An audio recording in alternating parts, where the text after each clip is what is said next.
मोदी सरकार ने केंद्रीय कर्मचारियों के लिए यूनिफाइड पेंशन स्कीम का बड़ा ऐलान कर दिया है। मोदी कैबिनेट ने यूपीएस यानी कि यूनिफाइड पेंशन स्कीम को मंजूरी दे दी है।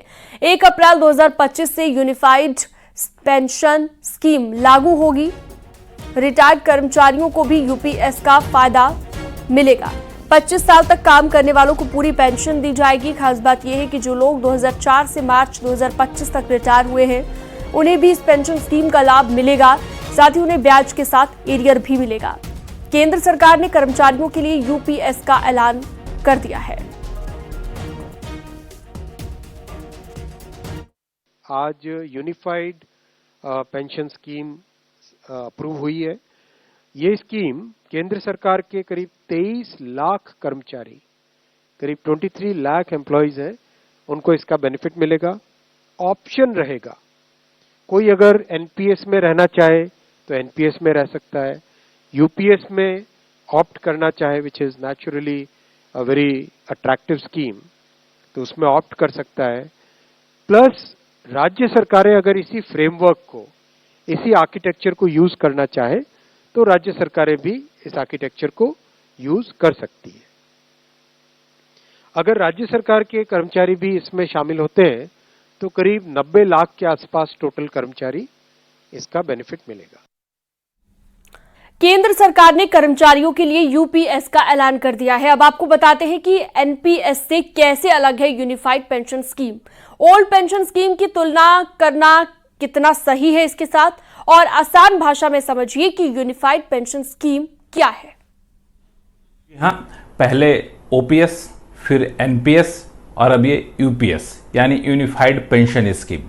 अब आप सोच रहे होंगे कि आखिर ये यूनिफाइड पेंशन स्कीम जिसको सरकार ने मंजूरी दी है वो एनपीएस से कैसे अलग है, और क्या सरकार ओल्ड पेंशन स्कीम की तरफ जा रही है। तो इसकी सफाई मैं आपको दे दूं कि सरकार ने जिस यूनिफाइड पेंशन स्कीम को मंजूरी दी है उसकी सबसे बड़ी खासियत यह है कि इसके तहत 50% आपकी बेसिक सैलरी का पेंशन मिलेगा। इस बात की गारंटी सरकार आपको दे रही है। अब ये 50% जो है इसका कैलकुलेशन कैसे होगा, तो आपने रिटायर होने से पहले 12 महीने की जो आपकी बेसिक सैलरी रही है उसका मंथली एवरेज बेसिक सैलरी निकाला जाएगा, यानी औसत निकाला जाएगा, और फिर जो औसत बैठेगा उसका 50% कम से कम आपको पेंशन मिले, इस बात की गारंटी यूनिफाइड पेंशन स्कीम के तहत कर दी गई है। लेकिन इसमें एक शर्त है, कम से कम आपकी नौकरी की अवधि 25 साल होनी चाहिए। अब आप पूछें कि 25 साल से कम है तो क्या होगा, तो अगर 25 साल से कम है तो उसी अनुपात में आपका पेंशन कम हो जाएगा। लेकिन सरकार ने इस बात का खास ख्याल रखा है कि 10 साल तक किसी ने नौकरी कर ली है तो कम से कम 10,000 रुपए मंथली पेंशन मिलता रहे, यह सुनिश्चित कर दिया गया है यूनिफाइड पेंशन स्कीम के तहत। इसमें एक खास बात यह है कि अगर आप ये सोच रहे हो कि सरकार क्या ओल्ड पेंशन स्कीम को अपना रही है, तो ऐसा नहीं है। ओल्ड पेंशन स्कीम से इस यूनिफाइड पेंशन स्कीम की तुलना ना करें, क्योंकि ओल्ड पेंशन स्कीम के तहत पूरा कंट्रीब्यूशन सरकार दे रही थी।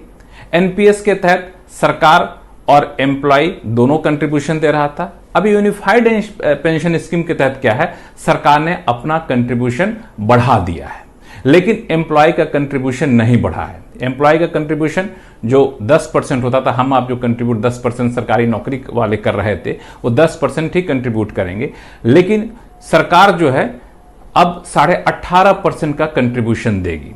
तो ये यूनिफाइड पेंशन स्कीम की खासियत है। और दूसरी बात यह है कि यूनिफाइड पेंशन स्कीम में जो 18.5% का कंट्रीब्यूशन सरकार दे रही है, इसकी समीक्षा हर 3 साल पर की जाएगी। और समीक्षा करके ये देखा जाएगा कि क्या ये 18.5% जो है इसको बढ़ाने की जरूरत है, क्या घटाने पर तो सरकार विचार नहीं करेगी। लेकिन इस समीक्षा के दौरान किसी भी सूरत में एम्प्लॉय का कंट्रीब्यूशन यानी कर्मचारी के कंट्रीब्यूशन बढ़ाने में विचार नहीं किया जाएगा, या फिर कहें उसमें कोई छेड़छाड़ नहीं किया जाएगा।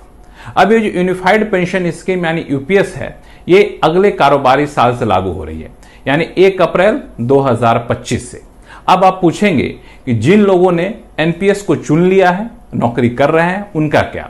तो उनके लिए सरकार ने राहत दी है। आप बिल्कुल ठगा हुआ महसूस ना करें।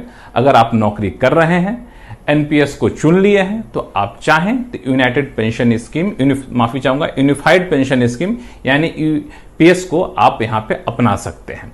अब यूपीएस को अपनाने की कोई समय सीमा नहीं है। सरकार का मानना है कि 90% से ज्यादा लोगों के लिए यूपीएस फायदेमंद है, तो आप भी अपना तुलना कर लीजिए और चाहें तो जब चाहें आप यूपीएस में आ सकते हैं।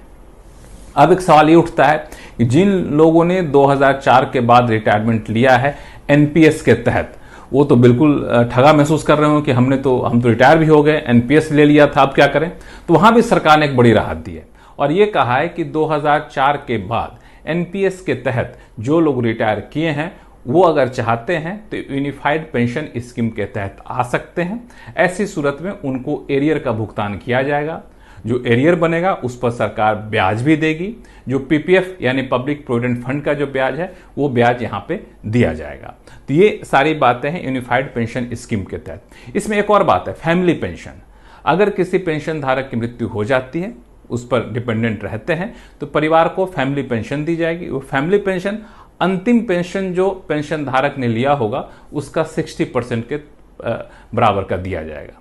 एक और है कि जो लोग सुपर एनुएट हो जाते हैं, तो सुपर एनुएट हो जाते हैं या फिर वैसी सूरत में सरकार क्या कर रही है कि आपको जो है सो ग्रेच्युटी पे कोई फर्क नहीं पड़ेगा, लमसम आपको अमाउंट दिया जाएगा। वो लमसम अमाउंट जो है सो वो आपके सैलरी का, एक महीने की सैलरी का 10वां हिस्सा होगा और इसमें भी आपको किसी भी तरह का पेंशन पे एश्योर्ड रिटर्न पे कोई असर नहीं पड़ेगा अगर आप वीआरएस ले रहे हैं तो यहां बता दूं, वीआरएस ले रहे हैं तो अगर 60 साल की उम्र से पहले वीआरएस ले लिए तो पेंशन आपको 60 साल की उम्र में ही चालू होगा, लेकिन बाकी की सुविधाएं आपको यहां पे मिलती रहेंगी।